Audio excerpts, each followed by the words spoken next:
नमस्कार, सादर प्रणाम। गोपाल मिश्रा नाम है हमारा और आपका अपना चैनल टुडे बिलाई देखना शुरू कर चुके हैं।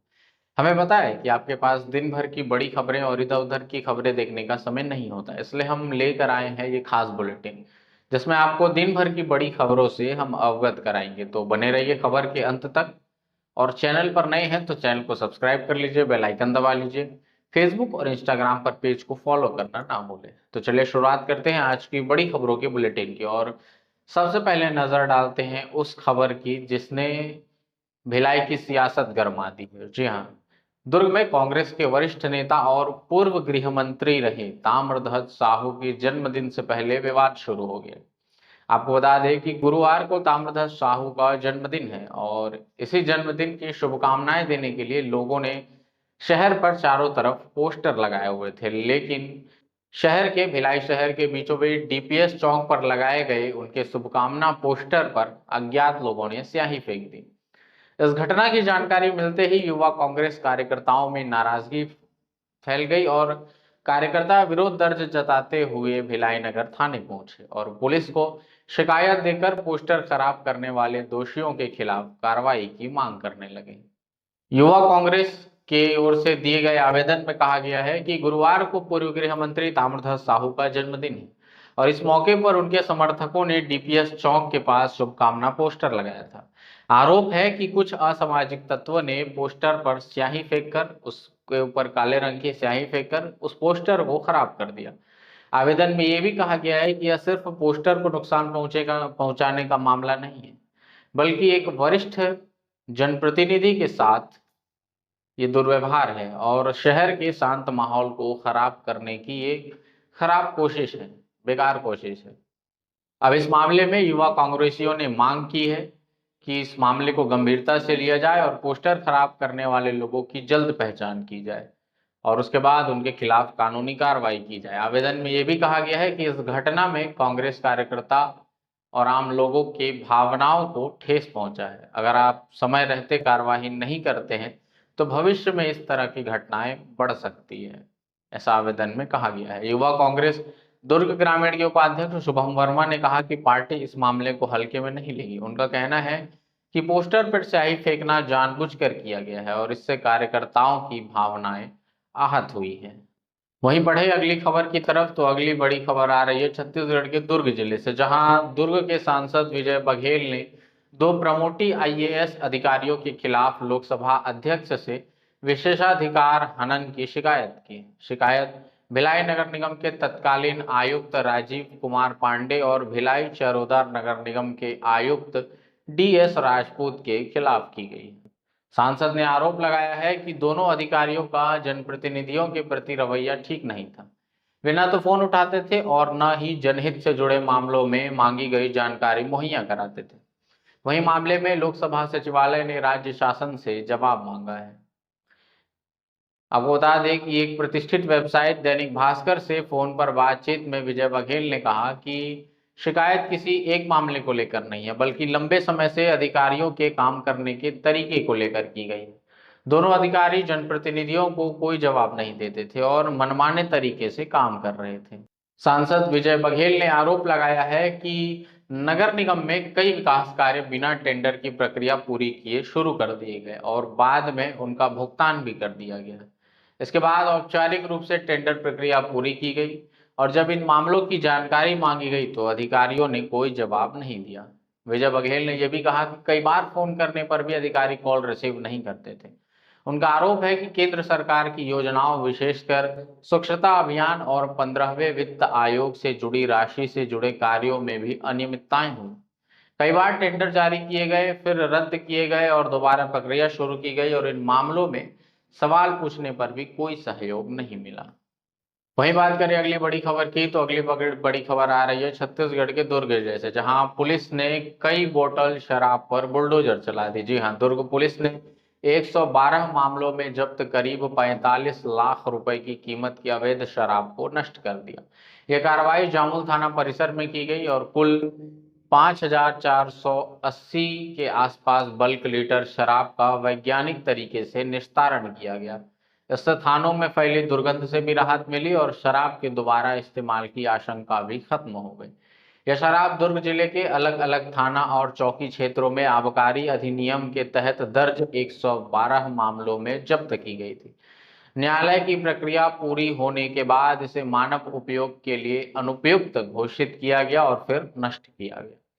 पुलिस के मुताबिक जब शराब की कुल मात्रा 5,480.082 बल्क लीटर थी, जिसकी अनुमानित राशि करीब 45 लाख रुपए है, और पूरी कार्रवाई सुरक्षित और वैज्ञानिक तरीके से की गई है ताकि शराब का दोबारा इस्तेमाल और उसका दुरुपयोग न हो। आपको बता दें कि ये जब्त शराब कई दिनों और कई महीनों से थाने में रखी हुई थी। इससे तेज बदबू फैल रही थी और पुलिसकर्मियों के साथ साथ शिकायत लेकर आने जाने वाले लोगों को भी परेशानी हो रही थी। इसकी वजह से इसमें जल्द से जल्द न्यायालयीन प्रक्रिया पूरी होने के बाद शराब को नष्ट कर दिया गया। यह कार्रवाई न्यायालय के आदेश पर और तय नियमों के तहत की गई। पहले जब्त शराब को कलेक्टर की ओर से बनाई गई नष्टीकरण समिति के सामने रखा गया। समिति की मंजूरी मिलने के बाद तय प्रक्रिया के अनुसार शराब का निस्तारण किया गया और पूरी प्रक्रिया में संबंधित अधिकारी मौजूद रहे ताकि पारदर्शिता बनी रहे। शराब नष्ट करने की कार्रवाई के दौरान नगर पुलिस अधीक्षक छावनी, जामुल थाना प्रभारी, नायब तहसीलदार, आबकारी उप निरीक्षक और अन्य संबंधित अधिकारी मौजूद थे और पूरी प्रक्रिया में सुरक्षा और सभी नियमों का पालन किया गया। बढ़ते हैं अगली खबर की तरफ और अगली बड़ी खबर आ रही है मेटा की ओर से। जी हाँ, मेटा के सीईओ मार्क जुकरबर्ग ने बुधवार को पीएम मोदी का फेसबुक पोस्ट हटाए जाने के मामले में भारत सरकार से माफी मांगी है। यह जानकारी न्यूज एजेंसी पीटीआई ने सरकारी सूत्रों के हवाले से दी है। कंपनी ने यह भी माना कि उनके प्लेटफॉर्म पर child sexual abuse material, deepfake और कंटेंट मॉडिफिकेशन से जुड़ी एक चूक हुई है। मेटा की ग्लोबल टीम ने कंपनी के ग्लोबल अफेयर्स चीफ जीएल कैपलन के नेतृत्व में केंद्रीय आईटी अश्विनी वैष्णव और आईटी सचिव एस कृष्णन से मुलाकात की। ये बैठक पिछले महीने पीएम मोदी का फेसबुक पोस्ट हटाने के बाद सरकार की ओर से भेजे गए समन के बाद हुई है। दरअसल सरकार पीएम मोदी का वीडियो फेसबुक से हटाने से नाराज थी। पीएम मोदी ने 23 जुलाई को यह वीडियो पोस्ट किया था जिसमें उन्होंने पेपर लीक को बड़ी समस्या बताया था। उन्होंने ऐसे मामले की जल्द सुनवाई के लिए फास्ट ट्रैक कोर्ट बनाने की बात भी बताई थी। उस पोस्ट को मेटा ने हटा दिया था। अब इसी मामले में मेटा के सीईओ मार्क जुकरबर्ग ने भारत सरकार से माफी मांगी है। वहीं बात करें अगली बड़ी खबर की, तो अगली बड़ी खबर आ रही है जबलपुर से। जी हाँ, जबलपुर के रांझी इलाके में, रांझी के गांधीनगर इलाके से नगर निगम की बड़ी लापरवाही सामने आ रही है। यहाँ 20 साल से रह रही राधा यादव को नगर निगम ने 22,874 रुपए का भारी भरकम बिल भेजा है। और ये बिल इसलिए भेजा है क्योंकि वो नल से पानी भरती है, जबकि उनका कहना है कि उनके घर में पानी का नल कनेक्शन तक नहीं है। जब बिल देने पहुंचे कर्मचारियों ने कहा कि उसी नल का बिल है जिससे वह पानी भरती है, तो राधा उन्हें घर ले गई और दिखाया कि भाई देख लीजिए, यहाँ तो नल ही गायब है। वे घर से 50 मीटर दूर स्थित सार्वजनिक नल और हैंडपंप से डिब्बों में पानी भर कर लाती है और यह देखकर कर्मचारी बिना कुछ बोले ही लौट गए। आपको बता दें कि राधा यादव के पति मजदूरी करते हैं और परिवार में 2 बच्चे हैं। इस बिल में संपत्ति कर के अलावा पानी, नाली सफाई और डोर टू डोर कचरा संग्रहण शुल्क भी जोड़ा गया है। बस कहना है कि आप उस नल का बिल भरिए जो आपके घर लगा ही नहीं है। ये नगर निगम के अधिकारियों का कहना है। लेकिन राधा का कहना है कि उनके मोहल्ले में कचरा गाड़ी कभी नहीं आती, फिर भी टैक्स वसूला जा रहा है।